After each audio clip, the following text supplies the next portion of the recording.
নমস্কার সকলকে। আজকের এই বিশেষ পর্বে আমরা শুরু করব একটি ছোট্ট ছেলের অন্নপ্রাশনের জন্য হ্যান্ড পেইন্টেড পাঞ্জাবি তৈরির কাজ। এই ভিডিওতে আমরা করব গলার ডিজাইন এবং জামার এক পাশের ডিজাইন। চলুন তাহলে শুরু করি এই মধুর স্মৃতিকে আরও রঙিন করে তোলার কাজ।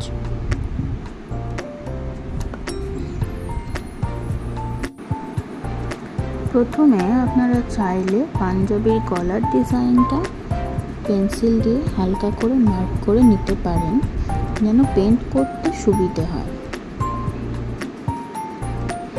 সবার আগে সাদা রং দিয়ে বেসিক শেপগুলো করছি,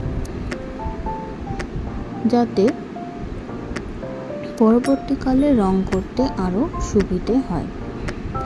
এরপর আমরা আস্তে আস্তে শুরু করব এক পাশের ডিজাইন। এখানে আমি ফ্লো করা কলকা মোটিভ বা একটু যেটা নিচের দিকে নেমে আসবে সেই রকম ডিজাইন বেছে নিয়েছি। এই ডিজাইনটা যেন একটা গল্প বলে, তাই মাঝখানে ফুল, চারপাশে পাতা ও ডট দিয়ে ভারসাম্য রেখেছি। ছোট শিশুদের জামার ক্ষেত্রে সবসময় সফট ব্রাশ আর হালকা হাতে রং করাই ভালো।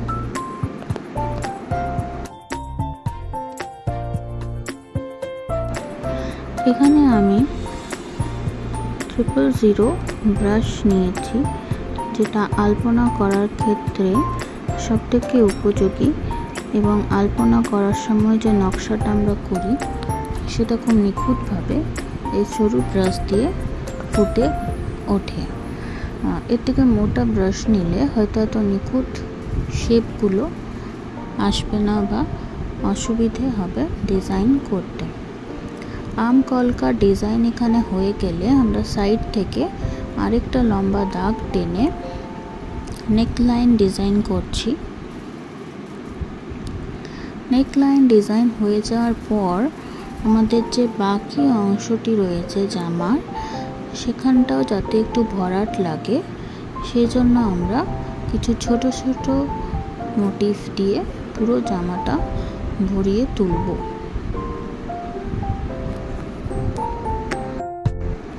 এই ছোট ছোট মোটিভগুলো করার সময় দেখতেই পাচ্ছেন কতটা সূক্ষ্মতার সাথে কাজ করতে হয়।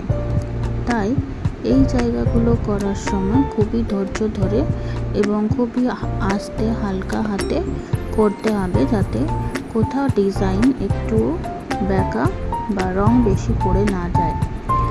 এখানে আরেকটা জিনিসও মাথায় রাখতে হবে, রং ব্রাশে যেন বেশি না ওঠে, সেই জন্য রংটাকে আগে পাতলা করে গুলে নেওয়া দরকার।